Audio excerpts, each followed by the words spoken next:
My belief is that there is a cultural revolution happening in China today. It's been happening 5 or 10 years, and it's happening in film, it's happening in music, it's happening in theatre, it's happening in architecture and dance, it's happening in design, it's happening in philosophy, and it's happening in literature, and of course it's happening in art. And although there are wonderful things happening all over the world today, the art market, the art world has become global, and you've got great artists from everywhere, from the Middle East and South America and South Africa and Africa itself and Pakistan, etc. I don't think there's anywhere in the world where there is this phenomenon going on in China, which is this concentration of creativity and happening across the board. And it's quite exhilarating. It's an efflorescence. And Roddy was asking me earlier, what is the reason for this? And I think that the reason is complex, but it has to do with the re-emergence of Chinese civilization. You know that there hasn't been one empire, one civilization that has come back onto the global stage since the beginning of time. It doesn't happen with Mesopotamia, hasn't happened with Mesopotamia or Egypt or Greece or Rome or Byzantium or the Ottoman Empire, British Empire. None of these have ever come back onto the global stage. And that is what's happening with China today. And it's the longest, furthermore, continuous civilization on Earth. And it's actually fascinating to witness the transformation, as Adrian knows, the psychological transformation in China in the last literally few years. This tremendous resurgence of confidence, this belief in China in general, and particularly with creative people, that this is China's century. This is China is the dominant reality for the rest of time. And they believe it. And one mustn't forget that for certainly for 3,500 years since the Shang period in China, Shang dynasty, the Chinese thought that they were the Middle Kingdom. They were the center of the universe. And I don't know whether we want to keep the lights on or whether we want to just dip them down a bit, but I'm going to now do a few images. So I think that the new Chinese creators do believe that that they are the heart of the future. And you know, what has been a dominant feature of Chinese civilization, is the fact that today people can read more or less what was written 3,500 years ago. The script, the descendant of the script that was created 3,500 years ago, can still be read by Chinese today. I'm going to whisk through Chinese history very quickly, because it's only by getting a vision of what happened over the last 2,000 years that we can get an entree into the psychology of China today. In the Han Dynasty, the 2nd century, roughly contemporary with Rome, the emergence of Rome, the Han Dynasty, 2nd century BC to the 2nd century AD approximately, emerged this so-called scholar class, the scholar officials. And these remained the elite of China until Mao. And these people ran the country. And in order to become a scholar official, you had to pass through a very rigorous, demanding series of exams. It was almost a meritocracy. And you got, therefore, people around the emperors who were an elite, a cultural elite. There were people who, uniquely in history, in order to get to where they were to run the country, they had to understand poetry, they had to respond to music, they had to be calligraphers, and they had to understand and perhaps practice painting. So they were cultivated people. And I don't think there's any other civilization really that had this elite at the core of the country. And that's what fascinated me about China originally, and why I became interested in Chinese history. And this is a group you can see of scholars about that period. We then go to, and that was really a golden era for China.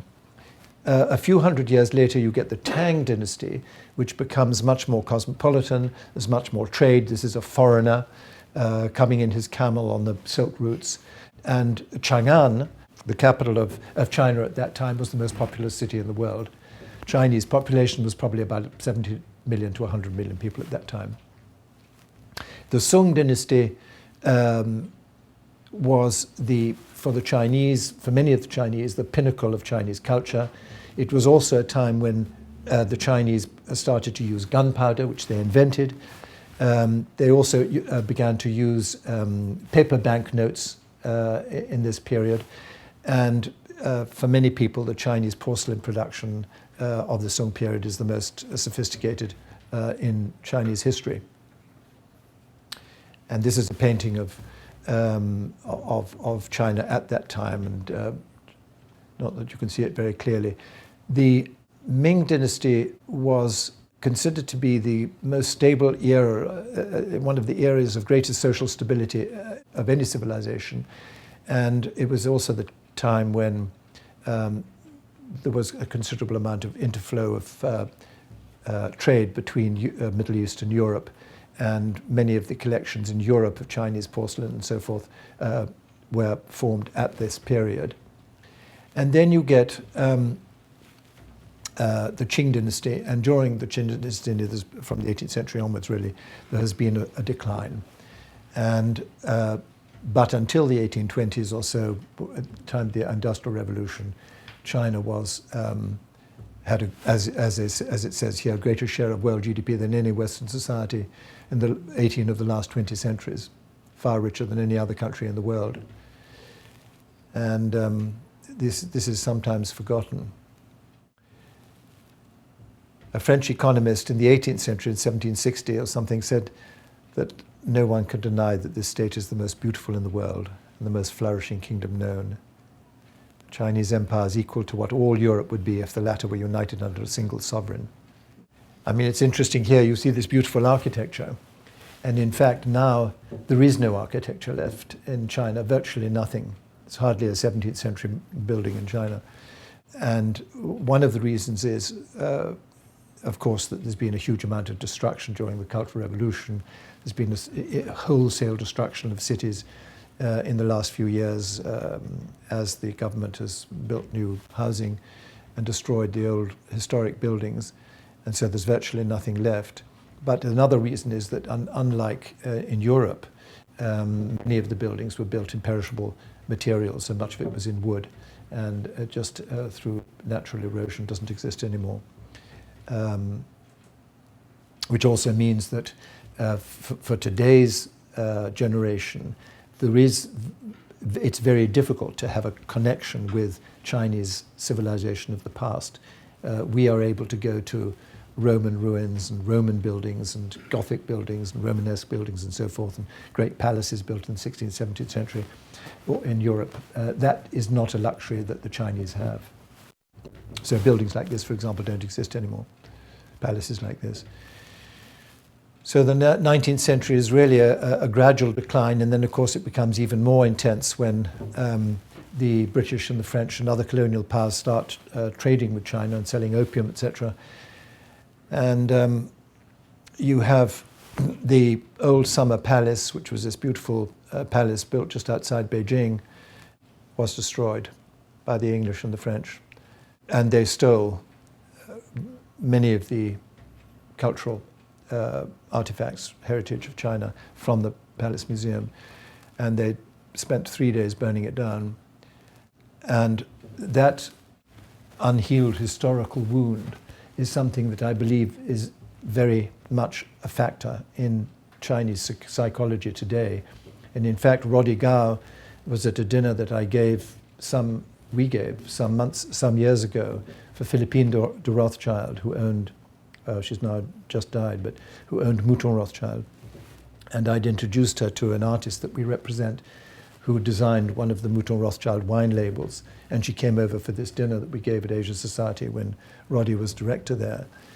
And we had about 50 people for dinner. Do you remember Roddy? And at the end of the dinner, I asked the Chinese ambassador to speak for a moment. And he gave a little speech. And he said at the end of the speech, "I want you all to know that we, our nation of China, will be buying back our national heritage from you, and we'll be buying it back at any price." It's quite chilling, actually. And I think that shows, or showed us, and I think I've become very aware since, of just how mortified the Chinese were by colonial incursions into China and the humiliations that the Chinese felt that they had to endure, not least taking so much of the cultural heritage out of China, which is now sitting in the Metropolitan Museum and in Boston and the British Museum and the Musée Guimet, etc. And so disarray from 1860 onwards. In the 1920s, China was in turmoil politically. The artists, however, began to become aware of Paris and Europe and went there and started to bring back to China certain European or Western aesthetic techniques. And this is a man called Xu Beihong, who, this painting is a little bit later, I think it's probably the 1940s or something, but it shows already obviously European influence. And he was the mentor, the teacher of an artist that we represent still today called Zhong Shanqing, who was asked in the 1950s, just after Mao came to power, to denounce Xu Beihong because he'd been influenced by Western art and culture. And Zhong Shanqing, this artist who we still represent, who's about 86 now, refused to say anything critical about his mentor, Xu Beihong. And they've said, the government, all you have to say is that he has incorporated certain European, Western techniques into his art. And Shanqing said, no, I'm not going to do it. And he was sent to the countryside, and he didn't re-emerge till the end of the Cultural Revolution, when he was reinstated and started teaching again at the Central Academy. It gives you an idea of the intensity with which Mao pursued the people who had any relationship with the West. And here is Mao taking over China. We, the Chinese people, have stood up, 1949, he says. And now you're seeing, the Cultural Revolution, you're seeing these images of what is, of course, Western techniques in Chinese art, or what was left of Chinese art, which was really basically posters, propaganda posters like this. This Western technique comes through social realism from Russia, Stalinist propaganda. And you have this is all you have. The artists that we represent today, who are now in their 70s or 80s, were doing this type of work. If they wanted to do art, they were doing posters like this. And during the Cultural Revolution, as you know, any glimmer of cultural life was extinguished, and the intellectuals were destroyed. Destroy the old world. Here, a red guard crushes classical Chinese texts. We have one or two artists in our stable who wear red guards. I'll show you a painting subsequently of somebody who was a red guard at the time and saw his own parents shot to death in front of him when he was a red guard.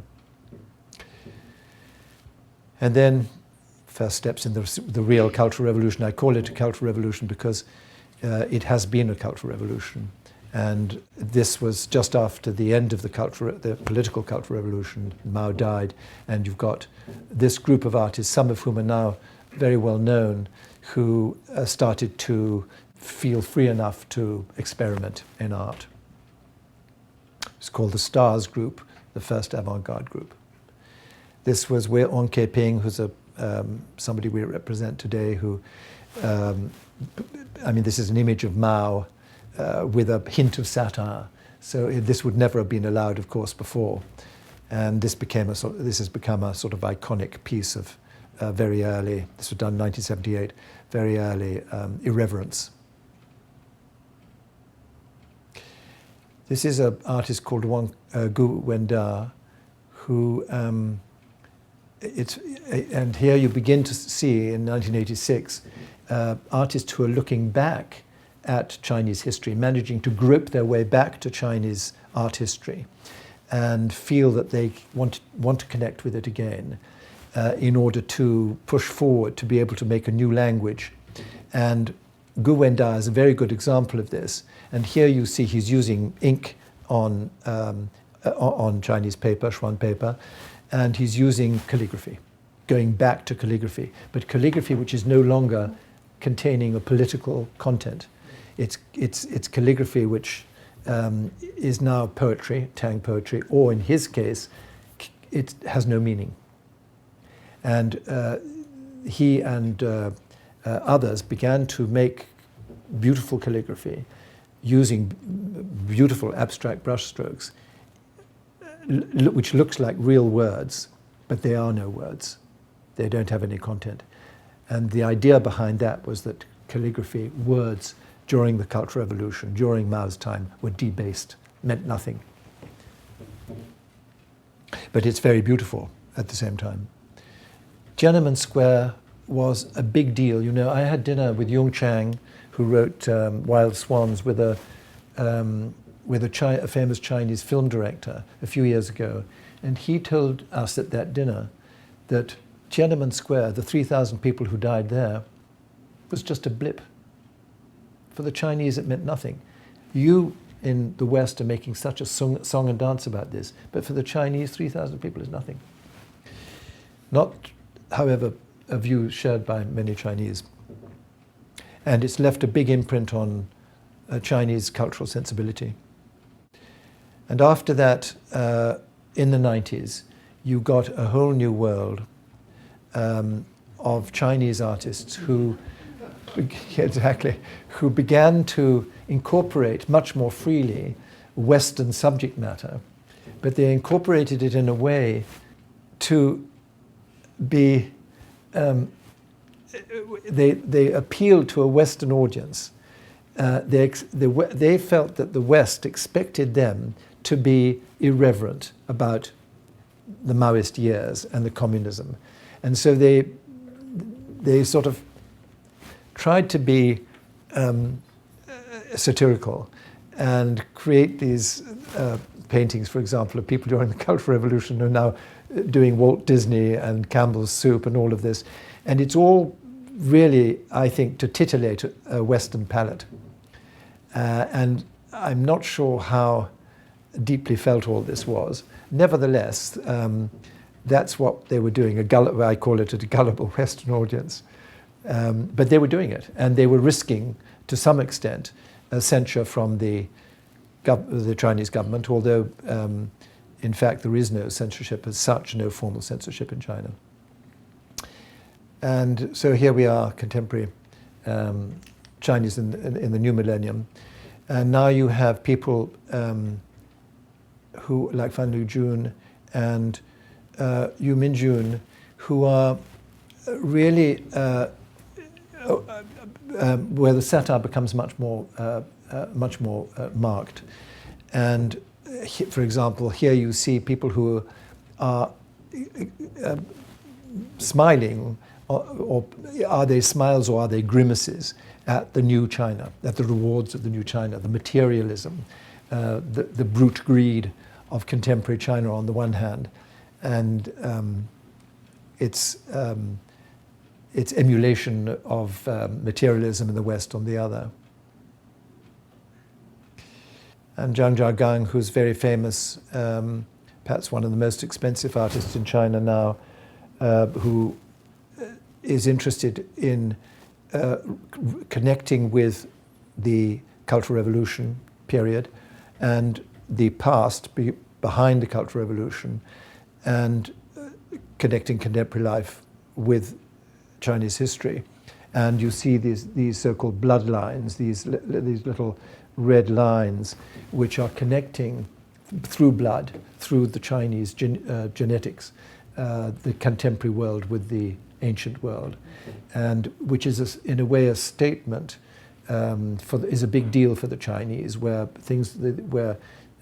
history was disrupted by Mao, and it was so difficult to reconnect with the past. And yet at the same time, there's a dim awareness in China at this time, these last 15 years, that Chinese history is such a big deal, so enormous. And there's a desire, I think, amongst the Chinese to reconnect with this Chinese history so they can re-establish their own self-esteem.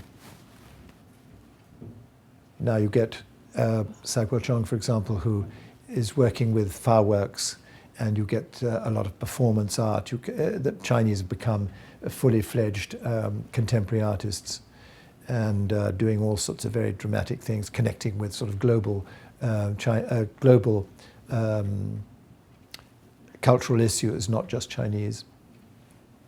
Ai Weiwei, of course, who, as you remember, at the Tate produced 100 million seeds, total weight of 150 tons sunflower seeds, to pinpoint the fact that Chinese poor people, mass production in China caters to Western consumerism. And I think a point about Ai Weiwei, Roddy was asking, we were talking about Ai Weiwei. I mean, Ai Weiwei has now become the most well-recognized Chinese artist of all. I know him a bit. I represented his wife for some time as an artist, a beautiful artist, actually, minimal artist. And he's really an impresario. He's a sort of Diaghilev of political Diaghilev, who is extremely provocative, extremely brave. How good he is as an artist is another matter, but he's certainly a major figure and one of the very few artists who have actually confronted the issues in China and confronted the government.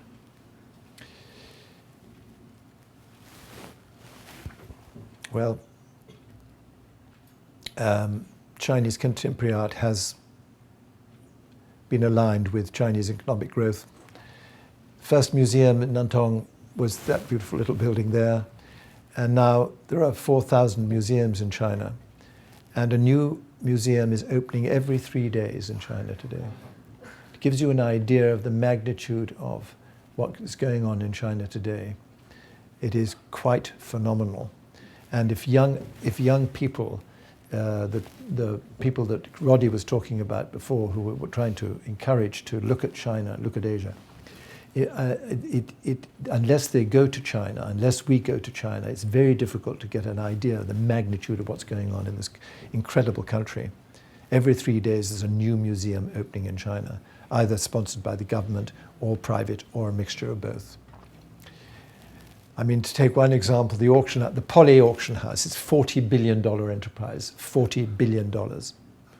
They could buy Christie's and Sotheby's in 5 minutes, and Phillips and Bonhams. And half of the world's auction houses are Chinese. Wang Shu is a famous Chinese contemporary architect, and this is what he said about what's happened in China. And this is what you see in China today. The ugliness of Chinese cities today is just depressing. And it's just beginning to change. There's just becoming awareness that it's important to produce beautiful buildings as well. And the money is there. We don't build cities in China, we create monsters. I mean, this is just, there are so many statistics. I mean, there are twice as many skyscrapers in Shanghai now as in New York, etc. 213 billionaires in China, just about half as many as in New York.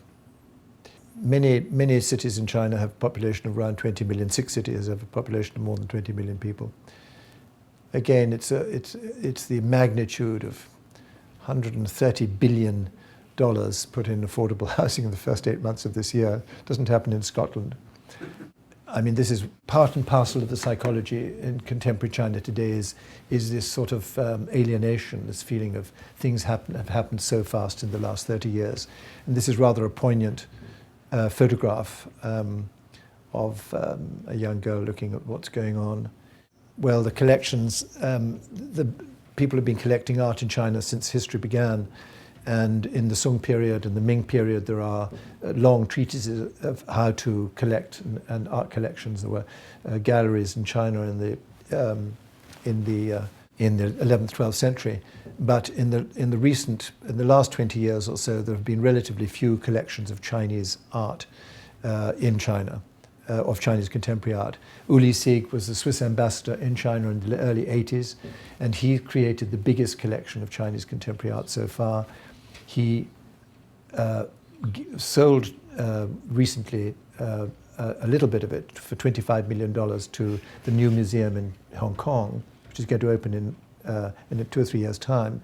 But he gave, or so-called gave, for a value of about $175 million, the rest of his collection to the museum in Place. And he was collecting very extensively in the 80s and 90s, and in the last few years as well. And then you have the new generation of collector. This is an Indonesian collector called Goedhuis, who's got a very good museum in Jakarta and has now got a second venue in Shanghai. And he's buying both modern and contemporary art. And then you have the new young billionaires in China building collections, founding museums. This is an example of one. And you know, one wonders what's going to go into those museums if a new museum is starting every 3 days, and there are 4,000 already in China.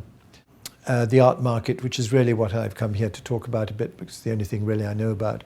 I mean, you know, I went to New York in 2001 and did a big exhibition of contemporary art at Sotheby's. It was the first exhibition they did for a dealer, and it had 20,000 square feet there. I don't know whether, Jeff, you remember that. That was 2001, and I moved from England to open a gallery in New York on the strength of the success of this, so-called success of this wonderful exhibition. And I hardly sold a work from 2001 to 2004. It was just dead. We kept on doing exhibitions. And we'd been interested in Chinese contemporary art for many years, and it was quite extraordinary how this exhibition was very successful, and yet nothing really moved very much in that Chinese contemporary art market. However, in 2007, you got suddenly a major prize of nearly $3 million for one of Yu Minjun's sort of contemporary pop works, which was then the most expensive work sold at auction. And I started in 2004, 3 years before this. I'll come to it in a minute. An art investment company. I started a collection in 2004 for about $5 million. We put in about $5 million, which we sold 3.5 years later for $25 million. So the market dramatically changed over this period. In 2011, sorry, let me just see, 2007, 2011, you jumped to 10 million for this painting by Zhang Jiagang from Baron Ulins's collection of Chinese contemporary art, which was the second most famous collection in those days. So you're already getting contemporary art selling for lots of money 4 or 5 years ago.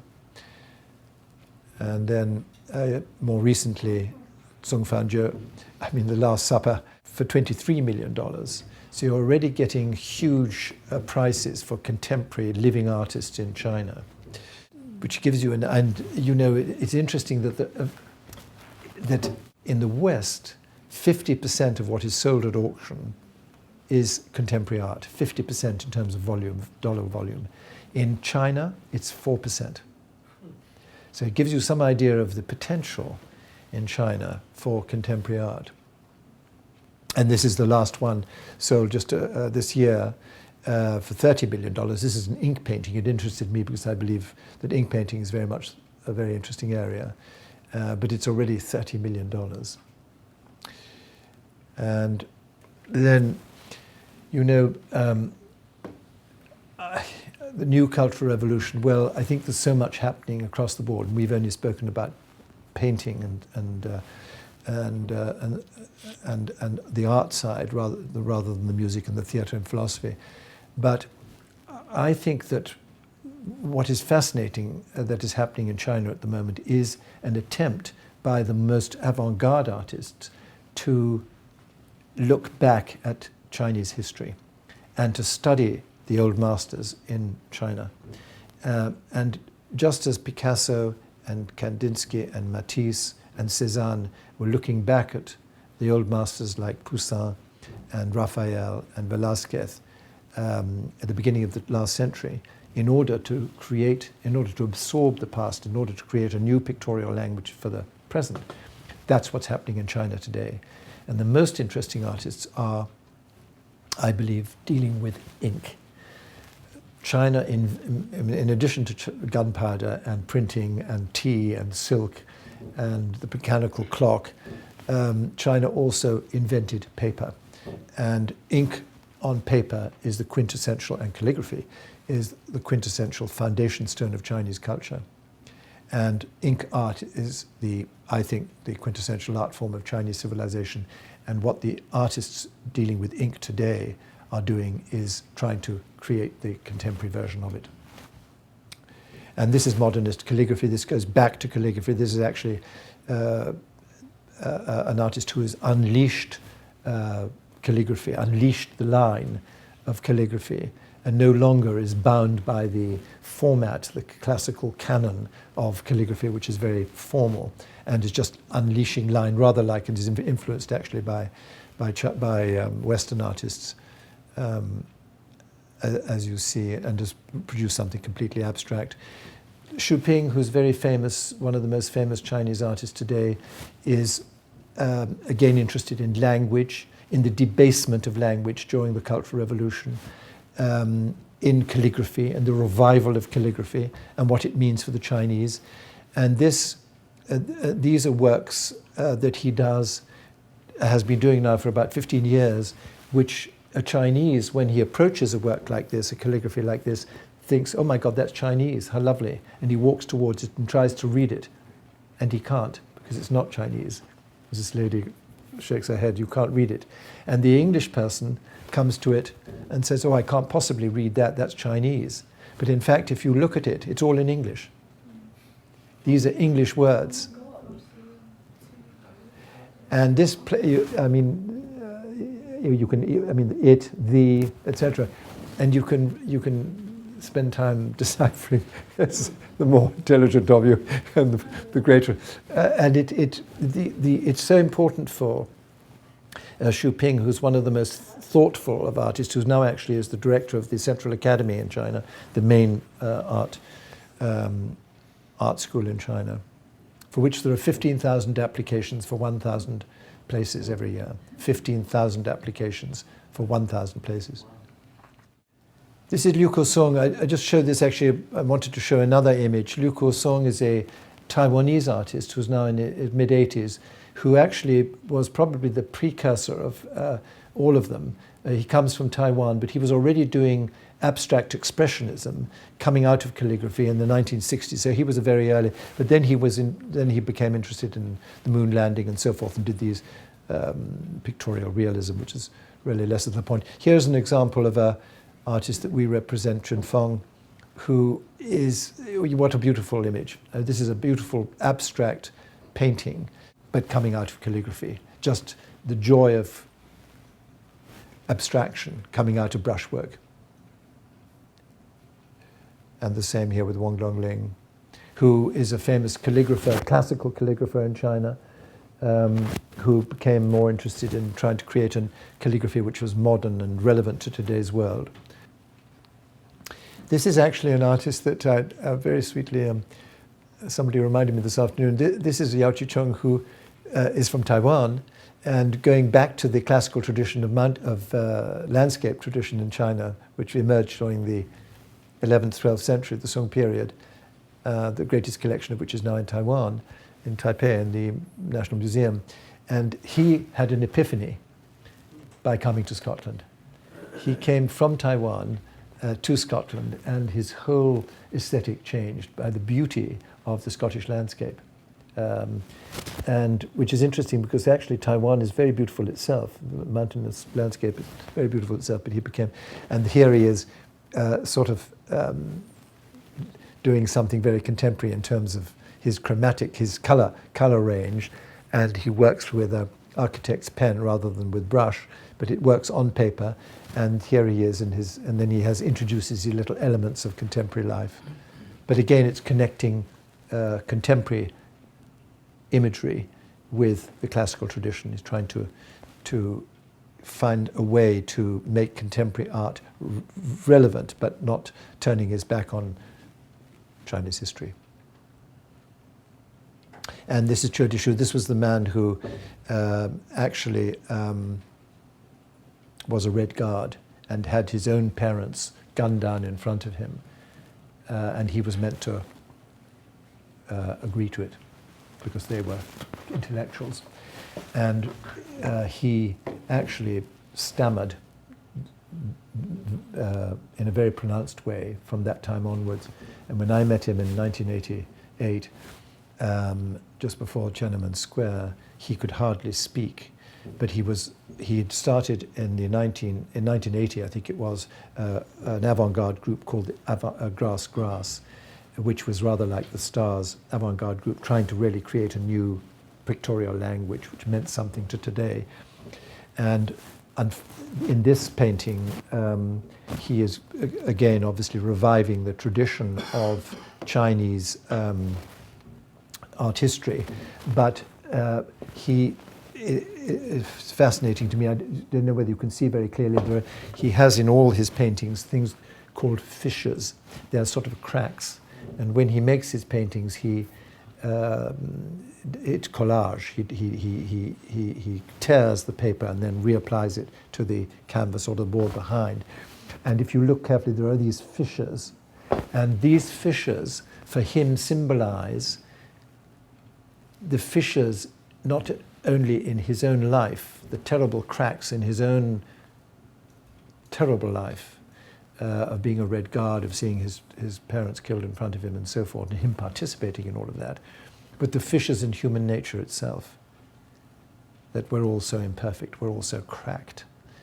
And he applies it to nature as well. The universe has cracks, mountainscapes have cracks. And he is actually one of the more interesting, or most interesting artists, we think, in Chinese culture today. This is Liu Qing, who's actually a great translator of T.S. Eliot, a great poet, Chinese poet based in Taiwan, originally from Shanghai. And here is an example of, again, a more complicated example of going back to Chinese art history with his mountain landscapes, and then the irony of the blossoms coming up down at the bottom, and then communism still shining at the top there. The revival of the classical. This is Liu Dan, very famous artist. This is a rock painting. Rocks, for the Chinese scholar, as you know, was so important, this entry into the sort of cosmic world. And Liu Dan is somebody who looks very classical in his painting, is extremely gifted, a technically wonderfully gifted artist, but he creates works which have a contemporary spin, a contemporary idiom, but very obviously very linked to the past. So he's trying to find again a way to transport Chinese history into the present to make it relevant. And then this is the last one, here's Choulet. This is the one who I introduced to Philippine de Rothschild, and he did the 1998 vintage label. And we did an exhibition with Roddy at Asian Society of his work. And this is, again, here are hints of surrealism. He was in Belgium for some time, lived in Europe, and it's just another example of an ink painting, but of a very different type. There's a huge amount of variety going on in that field. Here, just for, now to just talk money for a moment, which is really what I enjoy doing. This is the art investment company I started, and we quintupled the money for our investors in 3.5 years. This painting here, this is a detail of the artist's work. This painting I bought for $100,000 in Florida, and we sold it. I bought it in 2004. We sold it in 2007 for $2 million, and it subsequently sold 3 or 4 years ago for $10 million. just to give you an idea of the growth. And oh, I think that's the end of it. That's the end of the whole thing. Sorry, on that note, I beg your pardon. I go to expound on him.